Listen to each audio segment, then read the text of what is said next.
Hi బంగారాలు. ఈరోజు Vedagni part 34లో ఏముందో చూసేద్దాం రండి. వేణు జంపింగ్ జపాంగ్ చేయటానికి పక్కన పెళ్ళాన్ని ఉంచుకోవటానికి అసలు ఏమైనా సంబంధం ఉందా? జంపింగ్లు చేజింగ్లు చేసేవాళ్లే కాపురాలు చేయాలా? ఇది ఎక్కడ న్యాయం అంటున్నాడు. లత కాపురం చేయటం ఒకటే ముఖ్యం కాదు, అన్ని పనులు చేయాలి, సమయాన్ని బట్టి చెయ్యాలి. వేణు మీ అన్నా చెల్లెలకి ఇద్దరికీ నేను ఒక వెర్రి వెంగళప్పలాగా కనిపిస్తున్నాను. లత బయటికి అనలేదు కానీ మనసులో వెర్రి వెంగళప్ప కాక పెద్ద తోపువా అనుకుంది. లత ఏమీ మాట్లాడటం లేదు. ఏమైంది? ఏమి సమాధానం చెప్పవు? మనసులో తిట్టుకుంటున్నావు కాదు? మనసులో ఎందుకు తిట్టుకోవటం? బయటికి తిట్టు. మీ అన్నకి నీకు వెర్రిపప్పనే కదా నేను అన్నాడు. లత నేనెందుకు మిమ్మల్ని తిడతానండి, మీరు నా పతిదేవుల వారేమో అని దీరగించింది. వేణు అబ్బో అబ్బో, మాటలకే తీయని పలుకులు. మీ అన్న కూడా చూడు, వేగ్ని ముందు ఎంత తీయగా మాట్లాడతాడు. నువ్వు కూడా అంతే, నా ముందు ఎంత తీయగా మాట్లాడతావో నంగనాచిలాగా అని గొనుక్కున్నాడు. లత ఎప్పుడు ఈ గోల ఉంటుంది కానీ మీరు ముందు ఈ ట్యాబ్లెట్లు వేసుకోండి అని ట్యాబ్లెట్లు ఇచ్చింది. వేద్ రూమ్లో వేగ్ని కాఫీ పట్టుకొని రూమ్లోకి వెళ్తే వేద్ ఫ్రెష్ అయ్యి టవల్ కట్టుకొని వాటర్తో ఉన్న వేద్ని చూసి, వేగ్ని మీకెన్నిసార్లు చెప్పాను ఇంకొక టవల్ తీసుకుని వెళ్ళమని అంటూ ఇంకొక టవల్తో వచ్చి వేద్ని బెడ్ మీద నెట్టి తల తుడుస్తుంది. పాప అలా చేస్తదనేగా బాబు ఒక టవల్తో వెళ్ళింది. మన పిచ్చి పాపకు ఆ విషయం తెలియక వేద్ మీద కేకలు వేస్తుంది. వేగ్ని తల తుడుస్తుంటే తన హృదయ భాగమే వేద్ కళ్ళకి కనిపిస్తుంది, నడుము భాగంలో కనిపించదు. ఎందుకంటే బాబు హైట్ కదా. తను తల తుడుస్తుంటే హృదయ గిరులు చేసే నాట్యము వేదు గుండెను కొల్లగొట్టేశాయి. కనులు నాట్యాన్ని చూసి తట్టుకోలేక మెల్లిగా పైట తప్పించి గట్టిగా ఘాటు పెట్టేశాడు. వేగ్ని ఒక్కసారిగా ఊపిరి ఉగ్గపట్టి గట్టిగా కేక వేసి కోపంతో పాప టవల్ వేదు ముక్కన విసిరి, నాది తప్పు మీకు తల తొడవటం అని రుసరుసా వెళ్ళిపోతుంటే వేద్ బాబు ముసిముసిగా నవ్వుకుంటూ పాపను అమాంతం పట్టి గుంజి, చూసావా నీ చేతులు ఎంత ఎర్రగా పండాయో అని చేతులను ముద్దు పెట్టుకుంటుంటే వేగ్ని నొప్పి మర్చిపోయింది, కోపం కూడా మర్చిపోయింది. గోరింటాకు పెట్టేటప్పుడు ఇద్దామనుకున్న ముద్దులు ఇప్పుడు ఇచ్చేసింది. వేద్ పాపను ఎలా లైన్లో పెట్టాలో తెలిసిన మహాముదురు కోపంతో ఉన్న దానితో ముద్దులు పెట్టించుకున్నాడు. ఈ పిచ్చిదానికి నేను దగ్గర ఉంటే చాలు అని మనసులో మురిసిపోతున్నాడు. వేగ్ని వేద్ తోటి ఎంత ఎర్రగా పండితే అంత ప్రేమ అంటారు. నా చేతులు ఇంత ఎర్రగా పండాయి కాబట్టి మీకు నాపై అంత ప్రేమ ఉన్నది అని మురిసిపోతుంది. ఉండండి మీకు బట్టలు తీస్తా అని వెళ్తుంటే వేగ్నిని చూస్తూ దీన్ని ఎంత ఆస్వాదించినా తనివి తీరటం లేదు అని మనసులో అనుకుంటున్నాడు. పాపని పట్టి లాగి పాప బాడీ స్మెల్ని ఆస్వాదిస్తుంటే వేగ్ని ఇప్పుడు ఇటువంటి ప్రోగ్రాంలు ఏమైనా పెట్టారు అంటే ఫంక్షన్లో ఎలా ఉంటామో తెలుసు కదా అంటూ మీరు కూడా వెళ్ళండి, చాలా పని ఉంది అంటూ బయటికి పంపించింది. ఆ రోజు అరవింద్ ఫంక్షన్ సాయంత్రం కాబట్టి అందరూ సిద్ధమవుతున్నారు. ఉదయం అన్ని పనులు చక్కబెట్టి 6 గంటలకల్లా అందరూ ఒకరికి మించి ఒకరు తయారయ్యారు. అరవింద్ని మధుమితని గ్రాండ్గా డెకరేట్ చేసిన స్టేజ్ మీదకి తీసుకెళ్లారు. అరవింద్ బాబు గవర్నమెంట్ ఆఫీసర్ కాబట్టి పెద్ద పెద్ద వాళ్లతో ఫంక్షన్ ఆర్భాటంగా జరుగుతుంది. ఫంక్షన్ కాస్త ఎండింగ్కు వచ్చింది అనగా అవినాష్, సంజయ్, వేద్ మందు పార్టీకి సిద్ధమయ్యారు. ఒక్కొక్క పెగ్గు కడుపులో పోస్తుంటే మాటలు ముద్దుగా బయటికి వస్తుంటే అవినాష్, వాడికి పులిహోర కలపటం రాదు అనుకున్నాం, బానే మధుమితని సెట్ చేసుకున్నాడు అని అవినాష్ అంటుంటే సంజయ్, వాడి లవ్ స్టోరీ చెప్పరా అన్నాడు. అవినాష్, వాడిది లవ్ స్టోరీ కాదు, కమాండింగ్ స్టోరీ. పిచ్చి మధుమిత భయంతో వాడికి లొంగింది కానీ ప్రేమతో కాదు. అమ్మాయికి వాడంటే చచ్చేంత భయం. వారి కాపురం ఎలా ఉందో ఏమో తెలియదు కానీ వాడు మాత్రం పిచ్చ హ్యాపీగా ఉన్నాడు మధుమితతో అన్నాడు. సంజయ్, మరి పెళ్ళి ఎలా జరిగింది? ఆ రోజు వాణి శ్రీమంతంలో మంజుల అరవింద్కి డ్రగ్ కలిపి మందు సర్వ్ చేపించింది. అరవింద్కు ఏదో తేడాగా ఉండి వాష్రూంలోకి వెళ్ళి మెసేజ్ చేశాడు. ఇలా ఉందిరా నా పరిస్థితి అని. అవినాష్ వెంటనే వేద్కి మెసేజ్ పాస్ చేశాడు. వేద్ ఆ మెసేజ్ చూసి వేగ్ని పాపకి 2 స్లీపింగ్ టాబ్లెట్ పవర్ఫుల్వి తీసుకొని రమ్మని మెసేజ్ చేశాడు.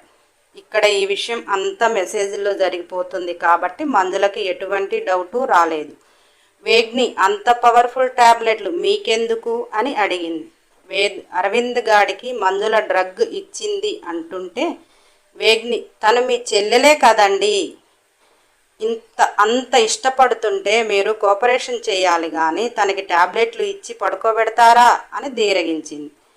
వేద్ చెప్పింది చేయలేదంటే నువ్వు స్లీపింగ్ టాబ్లెట్లు వేసుకున్నా కానీ నీకు మత్తు ఎక్కకుండా చేసే టెక్నిక్ నా దగ్గర ఉంది కదా, అది నీపై ప్రయోగిస్తా అన్నాడు. వేగ్ని బాబోయ్ మీరేదైనా చేస్తారు, నేను 2 నెలలు బెడ్కి అతుక్కోలేను అంటూ నేను వెళ్ళి మీరు చెప్పింది సైలెంట్గా చేస్తా, మీరు అటువంటి ప్రోగ్రాంలు ఏమీ ఆలోచించకండి అంటూ వేగ్ని నిదానంగా వెళ్ళి 2 స్లీపింగ్ టాబ్లెట్లను తీసుకొని వచ్చి తన దగ్గర పెట్టుకొని టైం కోసం చూస్తుంది. మంజుల అరవింద్ బయటికి వెళ్ళి రాలేదు అని లేచి తను వెళ్ళినప్పుడు వేగ్ని ఆమె తాగే వైన్లో టాబ్లెట్ల పొడి కలిపేసింది. అరవింద్ ఎదురొస్తుంటే మంజుల సైలెంట్గా వచ్చి ఉన్నది శుభ్రంగా తాగింది. అందుకే అప్పుడు మంజులకి ఎప్పుడూ లేని మత్తుగా ఉన్నది. వేద్ అరవింద్కి సైలెంట్గా వెళ్ళి ఓపికతో బోర్లా పడుకొని చావు అన్నాడు. వేద్ అంత మర్యాదగా చెప్తే పోకపోతే బాగుండదు అని అరవింద్ ఎక్కువ తాగేసినట్టు ఊగుతూ పోయి బెడ్ మీద బోర్లా పడుకున్నాడు. అప్పటికే అరవింద్ బాబుకి ఇచ్చిన డ్రగ్ విపరీతంగా పనిచేసి కంట్రోల్ చేసుకోలేక పంటి బిగున బోర్లా పడుకొని నిద్రపోయినట్టు కష్టంగా యాక్టింగ్ చేశాడు. మంజుల అరవింద్ రూమ్లోకి వచ్చి తనకి ఇంకా కోరికలు మొదలవలేదేమో అని పక్కన పడుకొని నిద్రపోయింది. మంజుల పాప ఉదయం వరకు లేవదు అనేసి అరవింద్ బయటికి వచ్చాడు. వేగ్ని మధుమితని తీసుకొని పైన రూమ్లోకి వెళ్ళి అరవింద్ పరిస్థితి చెప్పింది. అసలే మధుమితకి భయం, అలాంటిది అరవింద్తో కలవమని వేగ్ని చెబుతుంటే మధుమిత పై ప్రాణాలు పైనైపోతున్నాయి. ఎలాగూ అరవింద్తో పెళ్ళవుతుంది కదా, అన్నయ్య పరిస్థితి అర్థం చేసుకోమని మధుమితకి ఎంత చెబుతున్నా మధుమిత నా వల్ల కాదండి, వేరే ఏదైనా ప్రయత్నం ఉంటే చెయ్యండి, పెళ్ళి కాకుండా అంటే అని నసుకుతుంది. ఇక వేగ్ని ఒక్క క్షణం కూడా ఉపేక్షించకుండా దేవుడి గదిలో అమ్మవారి మెడలో ఉన్న తాళిని తీసి తల్లి ఒక ప్రాణాన్ని కాపాడటానికి తీస్తున్నా, ఇంతకు 4 రెట్లు రేపు నీకు వేస్తా అని దండం పెట్టుకుని దాన్ని తీసుకుని వచ్చింది. అవినాష్ వేగ్ని అరవింద్ చేతితో తాళి బొట్టు కట్టమని చెప్పింది. మధ్యలో అరవింద్ తను ఉన్న పరిస్థితికి తాళి కట్టాడు. వారిద్దరిని ఆ గదిలో వదిలి మిగిలిన వాళ్ళు వెళ్ళిపోయారు. మధుమిత మామూలుగానే భయపడుతుంది. ఆ రోజు అరవింద్ పరిస్థితిని చూసి గజగజా వణికిపోతుంది. మధుమితని అరవింద్ దగ్గరికి తీసుకుని మన పెళ్ళి ఎంతో అంగరంగ వైభవంగా చేసుకుందాము అనుకున్నా, కానీ పరిస్థితులు ఇలా వచ్చాయి, ఎలా వచ్చినా ఇప్పుడు నువ్వు నా భార్యవేగా అన్నాడు. మధుమిత అరవింద్తో అమ్మా నాన్న లేకుండా ఈ పరిస్థితి ఏంటో నాకు తెలియటం లేదు, నాకు భయంగా ఉందండి, ఇటువంటివి అన్నీ మా ఊర్లో పద్ధతిగా జరుగుతాయి. అరవింద్కి ఆ క్షణం ఒక ఆడపిల్లగా ఎంత భయపడుతుందో మధుమిత అని తెలిసి అతను ఏమీ చేయలేని పరిస్థితి. మధుమితని ఎంత బుజ్జగించినా అరవింద్ పరిస్థితి తెలియదు. అరవింద్ ఇది నా పరిస్థితి అని అమాయకంగా ఉన్న అమ్మాయికి చెప్పలేడు. ఇక్కడేదో బలవంతంగా మధుమితకి పెళ్లి చేశారు, వెంటనే ఒక రూమ్లో ఉంచారు అని భయపడుతుంది. మంజుల అరవింద్ని దక్కించుకోవటానికి చూస్తుంది అని ఆమెకు చెప్పే పరిస్థితిలో వారు కూడా లేరు. అరవింద్ ప్రాణమైన వదులుకుంటాడు కానీ మంజులతో కలవటానికి సిద్ధంగా లేడు. మధుమితతో తను ఉండాలంటే ఆమె భయంతో అసలు అరవింద్ దగ్గరికి వెళ్ళటం లేదు. అరవింద్ తన పరిస్థితి విషమించుతున్న వేళ ఇక మధుమితతో ఇలా కలవదు అని తనని అమాంతం ఎత్తుకొని బెడ్ మీద పడుకోబెట్టి తన బయట పిన్ను తీసి తన ఎదభాగం మీద తన కోరికలతో మత్తుగా శ్వాసను విడుస్తుంటే మధుమితకి భయం అంతకంతకు పెరిగిపోతుంటే అరవింద్ కూడా తన కోరికలు పెరగటం, మధుమిత సహకరించకపోవటం, అరవింద్ తనని రాక్షసంగా సొంతం చేసుకోవటం. అలా ఆ రోజు మధుమితకి కాలరాత్రిగా మిగిలిపోయింది. ఆ రోజు జరిగిన దాష్టికానికి మధుమిత భయంతో పాటు తన శరీరం కూడా చచ్చుబడినంత పని అయినది. మరుసటి రోజు అరవింద్ ఏమీ తెలియని వాడిలా మంజుల పక్కన పడుకున్నాడు. అప్పటికే మధుమిత స్పృహ తప్పి తన ఒంట్లో శక్తి లేకుండా తయారైంది. అందుకే వేగ్ని మరుసటి రోజు ఇంట్లో మధుమిత వాళ్ళ అమ్మ వాళ్ళ ఇంటికి వెళ్ళిందని చెప్పి తనకి ట్రీట్మెంట్ చేసింది. అరవింద్ మంజుల పక్కన ఉదయం పడుకుని ఉంటే మంజుల అలా నాటకం ఆడింది. అలా అరవింద్ మధుమిత ఒకటయ్యారు, ఇది జరిగింది అని సంజయ్కి అవినాష్ చెప్తుంటే వీళ్ళిక్కడ లైట్గా మందేస్తూ మాట్లాడుతుంటే వేద్ బాబుకి బొజ్జలోకి మందు పోయాక పాప గుర్తొచ్చింది. ఉదయం ఊరించిన హిమగిరుల నాట్యం మళ్ళీ తలుపులకు రాగానే బాబుకు ఒంట్లో కోరికలు మొదలయ్యాయి. వేద్కి పాపను తలుచుకుంటే ఏ డ్రగ్గు లేకుండానే మొదలవుతాయి కోరికలు. వేద్ నిదానంగా లేస్తూ ఎక్కడ ఉందా అని వెతుకుతున్నాడు. వేగ్ని వాణితో మాట్లాడుతూ వాణి బాబుని ఆడిస్తుంది. దీనమ్మ, ఇది నా పక్కన ఉండకుండా అక్కడెక్కడో ఊరేగుతుంది. పాపని కనీసం ఫంక్షన్ రోజు కూడా మనశ్శాంతిగా ఉంచాడు. సెల్కి మెసేజ్ పెట్టాడు. నా బ్రాస్లెట్ కింద పడ్డది, దొరకట్లేదు. పెద్ద చెట్టు దగ్గర ఉన్నా రావే. మెసేజ్ చూసి బ్రాస్లెట్ పోయిందా అని నోరప్పలిచ్చి నిజంగానే పోయిందని మన పిచ్చి పాప అనుకుంది. కానీ ఏమోలే, ఇంతమందిలో గట్టిగా అంటే బాగుండదు, ఒకసారి పోయి చూద్దాంలే అని అక్కడికి వెళ్ళింది. వేగ్ని వచ్చేది చూసి బాబు వంగి వెతుకుతున్నట్టు చూస్తున్నాడు. అలా ఎలా పడిపోయింది వేద్ గారు చూసుకోకుండా అని వేగ్ని పాప కూడా వెతకటం మొదలుపెట్టింది. వేగ్ని వెతుకుతుంటే వంగి నడుము భాగం అంతా కనిపిస్తుంటే బాబు చేతులు ఊరుకుంటాయా? ఏ అచ్చదనము లేని నడుము భాగాన్ని 2 చేతులతో పట్టి అమాంతం చెట్టు చాటుకు తీసుకొని వెళ్ళాడు. వేగ్ని ఒక్క క్షణం అదిరిపడి ఏంటండి ఈ పని అన్నది. మనం రూముకి పోదాం పదా అన్నాడు. వేగ్ని చిచి, సిగ్గు లేకపోతే సరే మీకు, ఇక్కడ ఇంతమంది మనుషులు ఉంటే రూమ్ అంటారేంటి అన్నది. వాళ్ళు ఇప్పుడు పోరే, అక్కడంతా క్లియర్ అయ్యే వరకు అర్ధరాత్రి పట్టిద్ది. నా బంగారం కదూ, పోదాం అంటాడు వేదుబాబు. వదలండి, మీ చేతులు ఎక్కడెక్కడో తగిలి ఏం చేస్తున్నారో అర్థమవుతుందా? వేదు, నాకు అర్థం కావట్లేదు, రూమ్లోకి వెళ్ళాక నేర్పిద్దు అన్నాడు. అబ్బా వదలండి, అక్కడ అందరూ ఉన్నారు, ఇప్పుడు వద్దండి, అంతా అయిపోయాక మీ ఇష్టం ప్లీజ్ అని బతిమాలింది. వేదు ఒక నెట్టూర్పు వదిలి గట్టిగా పెదవులు అందుకున్నాడు. పాపకి ఊపిరి ఆగిపోయే క్షణాన వదిలి వేగ్ని కళ్ళల్లోకి చూస్తే, వేగ్ని, మీరు ముద్దుతోనే నా ఊపిరి ఆగిపోయేలా చేసేలా ఉన్నారు, చంపేస్తారా ఏంది అన్నది. వేద్, మరి ఇంత వేడి నా బాడీలో ఉన్నది అన్నప్పుడు రావే అంటే వస్తావా? అందుకే అంత ఘాటైన ముద్దు అని వేగ్నిని అల్లుకుపోతుంటే చెట్టుకు లాక్ చేసి వేగ్ని మెడ మీద తన బ్రీతింగ్ వదులుతుంటే పాప కూడా ట్రాన్స్లోకి వెళ్ళిపోతుంది. పాపని మైకంలో పెట్టి మరొక ముద్దు లాగించేశాడు. ఈసారి పెదవికి ఘాటు పడింది. వేగ్ని వేదిని కొడుతూ, ఇప్పుడు నేను అక్కడికి ఇలా వెళ్తే ఏమనుకుంటారు, మీరు అసలు మనుషులేనా అని బాధేస్తుంది. పాప చేతులతో కాదు కర్రలతో కొట్టిన బాబుకు చీమ కుట్టినట్టు ఉండదు అని తెలియదుగా పిచ్చిదానికి. వేగ్ని కొట్టడం వల్ల వేగ్ని చేతులు నొప్పి తప్ప ఏమీ లేదు అని వేదుబాబు పాప పరిస్థితి అర్థమవి చేతులు నొప్పిలేస్తాయని చేతులు ముద్దు పెట్టుకుని, రాత్రికి ఫుల్ మీల్స్ పెడతావు కదా అన్నాడు. వేగ్ని పాప, రేపొద్దున నాకు పాడె కూడా ఉంటుంది కదా అన్నది. ఒసేయ్, నువ్వు చస్తే నా పరిస్థితి ఏందే, నాకు నీ దగ్గర తప్ప ఎక్కడ ఊహు అన్నాడు.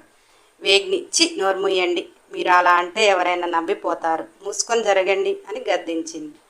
అది కాదు బంగారం, అంతా నీ దగ్గరేనే, నువ్వు నా లైఫ్లోకి వచ్చేదాకా నేను స్టిల్ వర్జిన్ని తెలుసా అన్నాడు. వేగ్ని, మహాప్రభో నన్ను వదలండి, మీరు వెరీ గుడ్ బాయ్ సరేనా, ప్లీజ్ అంటుంటే వేద్, ప్లీజే 2 ముద్దులు నేను తీసుకున్నా, ఈసారి నువ్వు ఇవ్వు బంగారం. వేగ్ని వేద్ అనుకున్న పని చేయకుండా వదలడు, ఎందుకు వచ్చిన బాధ అని ఇష్టంగా వేద్ పెదవులు అందుకుని చక్కగా వేదికి ఇష్టంగా పెడుతుంటే బాబు ఆగుతాడా? తన నడుము మడతలను సవరిస్తూ నాభి చుట్టూ వేలుతో రాస్తూ తన హిమగిరులను మర్దిస్తూ పాపని స్వర్గానికి మెల్లిగా తీసుకొని వెళ్తున్నాడు. కృతిక అక్క అనుకుంటూ కేకలు వేసుకుంటూ వచ్చింది. వేగ్ని పాప ఉలిక్కిపడి వేదని ఒక్క తోపు తోసింది. బాబు వెనక్కి జరిగి దీనమ్మ జీవితం అని గొనుగుతున్నాడు. వేద్ బాబు మనసులు కృతికని బండబూతులు తిట్టేస్తున్నాడు. ఎక్కడ పుల్లలుక్కి వచ్చేస్తుంది, ఏ పని సరిగా చేయదని. ఇప్పుడు తన పనికి ఎంత ఆటంకం వచ్చింది, ఏం చేయలేస్తాడు? బాబుకి ఒక కత్తిస్తే కృతికని నరికేయాలి అన్నంత కోపం. పాపం బాబు కోరికలపై నీళ్లు చల్లేసింది. వేగ్ని వెళ్ళిపోయాక వేదుబాబు తన కోటు సర్దుకుంటూ వేరే చోటు నుండి వెళ్ళిపోయాడు. అవినాష్, సంజయ్ ఇద్దరు జోరుదారుగా మాట్లాడుతున్నారు. అవి వేదుతో, ఆ రౌడీతో పబ్లిక్లో పని అవుతుందని పోయావారా అన్నాడు. వేదు మనసులో గొనుక్కుంటూ, రౌడీని బాగానే లైన్లో పెట్టాను, కానీ ఆ కేడీ వచ్చి అంతా చెడదొబ్బింది అనగానే అవినాష్, సంజయ్ కేడీ ఎవరు? వేద్ ఇంకెవరు? ఆ కృతిక అని కోపంగా రంకెలు వేస్తున్నాడు. సంజయ్, ఆ పిల్ల వచ్చిన దగ్గర నుంచి ఏదో నిన్ను టార్గెట్ చేస్తున్నట్టుందిరా. కృతిక నిన్నేమైనా లైన్లో పెట్టాలని చూస్తుంది అనుకుంటా అన్నాడు సంజయ్. వేద్ నాలిక మడత పెట్టి, నీ చీ ఏం మాట్లాడుతున్నారా యదవ, నీ సంగతి చెప్తా ఆగు, అంజుతో చెప్తే అప్పుడు నీకు బడిత పూజ గ్యారంటీ అన్నాడు వేద్. సంజు, అంత పని చెయ్యకురా, నీకు దండం పెడతా, దాని చేతిలో ఇప్పటికే తన్నులు తినలేక చస్తున్నా. నువ్వేదైనా పుల్ల పెట్టావు అంటే అది ఇంకా రెచ్చిపోద్ది, నీకు దండరా బాబు అని సంజు వేదిని వేడుకుంటున్నాడు. అవి ఇద్దరిని చూసి పడి పడి నవ్వుతున్నాడు. అవినాష్, అరే సంజుగా, నీకు అంజు బేబీ ఎలా తగిలిందిరా అన్నాడు. సంజయ్ అవితో, నువ్వు అమాయకమైన వేగ్నిని రౌడీ అంటావు, అంజు నీకు బేబీనా? సంజు, అది పెద్ద రాక్షసిరా బాబు, అది పుట్టింది కూడా రాక్షస గడియల్లోనే అనుకుంటా. అంత పెద్ద రాక్షసిని నేనైతే ఎప్పుడూ చూడలేదు. అది అసలు ఆడపిల్లనా, ఎక్కడన్నా ఉంటుందా? వేద్, అరే అంజు ఆడపిల్లలా లేకపోతే దానికి కడుపు ఎలా వచ్చిందిరా దున్నపోత అన్నాడు. సంజయ్ బిక్కమోహంతో, నన్ను బెదిరించి అది నన్ను అలా చేసిందిరా అంటుంటే వేద్, నోర్మి వెదవ అన్నాడు. సంజయ్, నేను ఎన్నో రిస్క్ ఆపరేషన్లు చేశాను, కానీ దాని దగ్గర మాత్రం బకరానే అయ్యా అని సంజయ్ చెప్తూ అంజు పరిచయమైన రోజు గుర్తు చేసుకున్నాడు. సంజు కారు బ్రేక్ డౌన్ అయ్యి ఊరి చివర ఆగిపోయింది. సంజయ్ వేద్ పిలిస్తే హైదరాబాద్ వస్తున్నాడు. అంజు పాప, రామ్, అభి, రాజీ అందరూ వీకెండ్ అని ఊరి చివర ఫామ్ హౌస్కి వెళ్ళారు. రామ్, అభి రేపు సండేనే కదా అని అక్కడే ఉంటే రాజీ కూడా వాళ్ళతోనే ఉంది. అంజు పాప నేను ఉండను అని స్కూటీ వేసుకొని బయలుదేరి వస్తుంది. సంజయ్ అంజుని లిఫ్ట్ అడిగాడు. అంజు సంజయ్ని చూసిన తొలి చూపులోనే ఫ్లాట్ అయిపోయింది. బాబు సూపర్గా నచ్చాడు పాపకి. అంజు పాప డ్రీమ్ బాయ్ సంజయ్ అనుకుంది. సంజయ్ లిఫ్ట్ అని ఎంత అన్నా పాప డ్రీమ్లో ఉండి అసలు బయటికి రావటం లేదు. సంజయ్ గట్టిగా హలో మేడం అని పిలిచాడు. అబ్బే, అంజు డ్రీమ్లో సంజయ్తో డ్యూయెట్ వేసుకుంటుంది. సంజయ్, పిల్ల బండి ఆపింది, స్టాచ్యూలా ఉంది ఏంటో అని భుజం మీద చేయేసి ఊపాడు. తరువాయి భాగం కోసం సబ్స్క్రైబ్ చేయండి. ఈరోజే మరొక అప్డేట్ కావాలంటే మీ చేతిలోనే ఉంది కదా లైక్ బాక్స్, లైక్ చేయండి, షేర్ చేయండి, కామెంట్ చేయండి. అన్ని వీడియోస్ కావాలి అంటే గంట సింబల్ ప్రెస్ చేయండి. బాయ్ బంగారాలు.